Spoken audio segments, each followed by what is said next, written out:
voltar a falar sobre a prisão do médico Fernando Paredes Cunha Lima, que ocorreu ontem no vizinho estado de Pernambuco. A sobrinha do médico que denunciou também foi estuprada por ele, disse que está aliviada com a prisão. Bora ver. Você ter o seu estuprador na prisão depois de 33 anos é um motivo assim de alívio, de muito alívio. Isso era uma coisa que eu sempre quis, eu nunca neguei que eu sempre quis que ele fosse preso. Eu nunca neguei que eu sempre quis que ele tivesse o destino que estupradores têm e que merecem ter. Mas isso era uma coisa quase inalcançável, né? Por 33 anos. Olha, nós trouxemos a informação no início do programa que às 13 horas iria ocorrer a audiência de custódia do médico Fernando Paredes Cunha Lima. Nós recebemos agora a informação de um de seus advogados de defesa, o Aécio Farias, de que ainda não começou a audiência, não é? Então, se acontecer durante o programa, a gente traz a informação para você, ainda no Correio Verdade de hoje, tá? E deixa eu só fazer um pedido a você.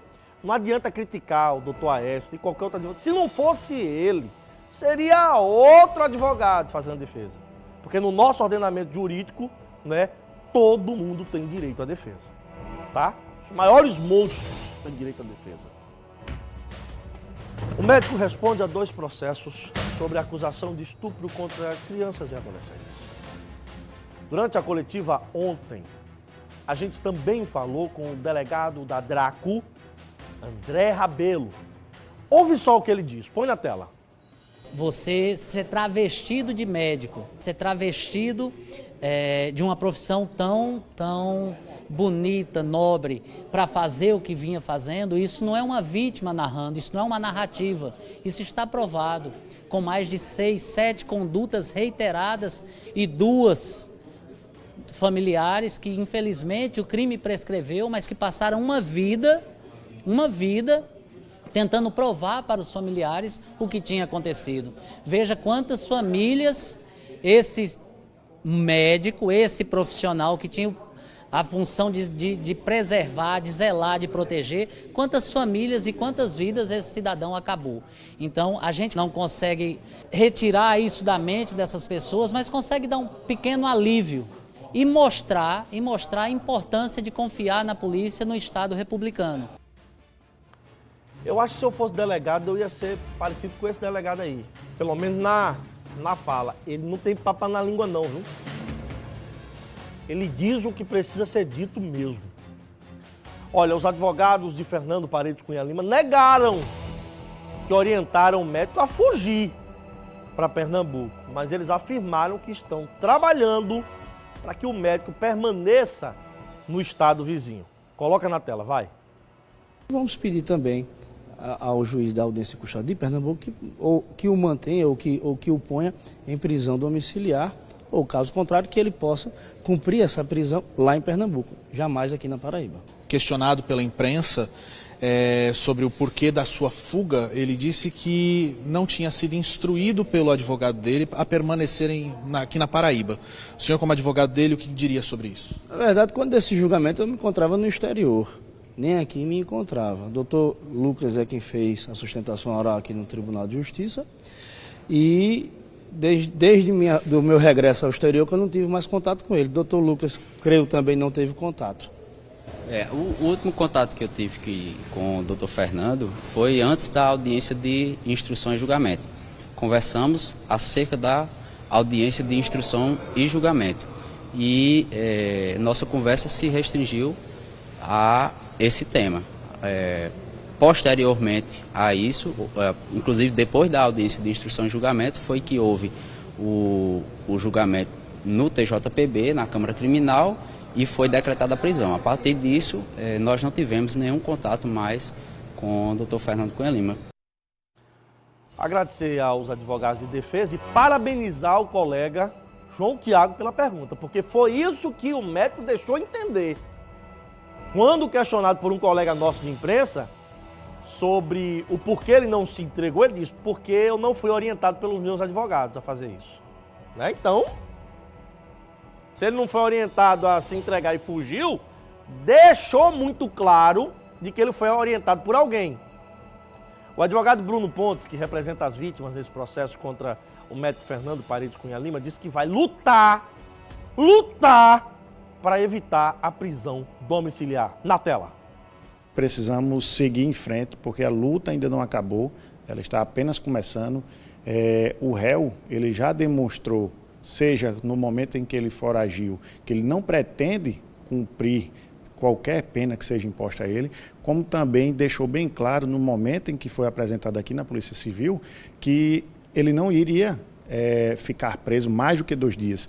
Então, diante do pedido da defesa para que ele responda ao processo em prisão domiciliar, essa concessão desse benefício seria um escárnio a todo o trabalho que tem sido feito, né, desses 4 meses, a toda essa luta, para que ele seja preso de fato e dado início a uma justiça a todas essas vítimas que ele fez durante esses 40 anos. O detalhe é que mesmo tendo dito isso ontem à imprensa, né, que só ficaria preso 2 dias, o médico pode nem passar esse tempo todo atrás das grades. Se ele for solto logo mais ao desse custódia, fez 24 horas.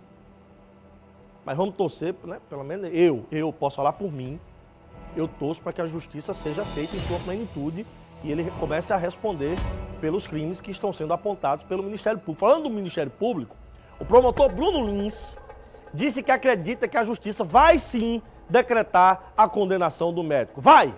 São 2 processos. No primeiro processo já houve encerramento da fase de instrução.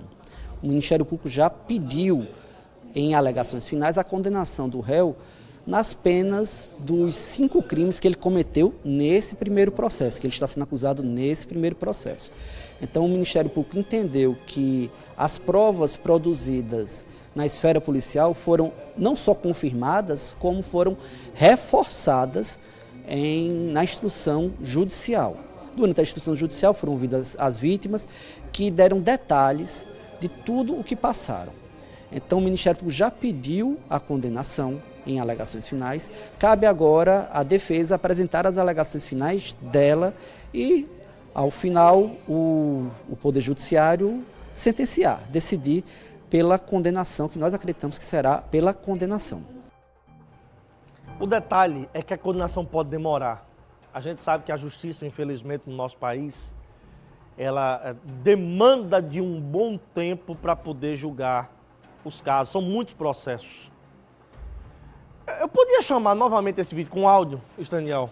Coloca a chegada dele, que foi justamente o motivo da fala do promotor.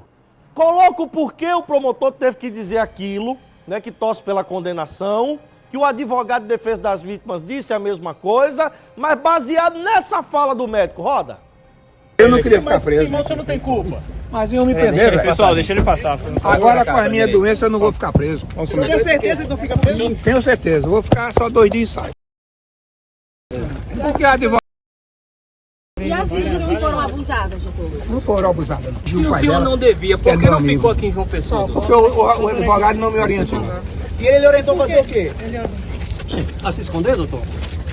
Pergunta a ele. Eu já pensei demais, bicho. Eu não tenho que pensar, não. Eu sou inocente. Ele, inclusive, deixa entender quando o colega da imprensa pergunta o que é que os seus advogados lhe orientaram a fazer, a fugir, ele diz, pergunte a eles. Porque num primeiro momento, ele deu todas as dicas de que foi orientado a fugir. Aí quando questionado diretamente, aí ele dá essa resposta. Inclusive, me permitam me solidarizar com o colega Carlos Daniel. Hoje não está aqui conosco mais na TV Correio, mas já esteve aqui com a gente, dileto colega, que ontem foi agredido verbalmente pelo médico, ao ter sido acusado, ele foi acusado pelo médico, de ter agredido fisicamente o médico com um microfone antes do médico fugir. Naquele momento ele estava aqui conosco na TV Correio. Isso nunca aconteceu, minha gente. Isso nunca aconteceu, tá? E o médico ontem olhou para ele e disse que ele o agrediu, então eu não poderia deixar de registrar isso, mesmo hoje ele estando em outra emissora, mas é uma questão de justiça, tá? Fazer esse registro de solidariedade.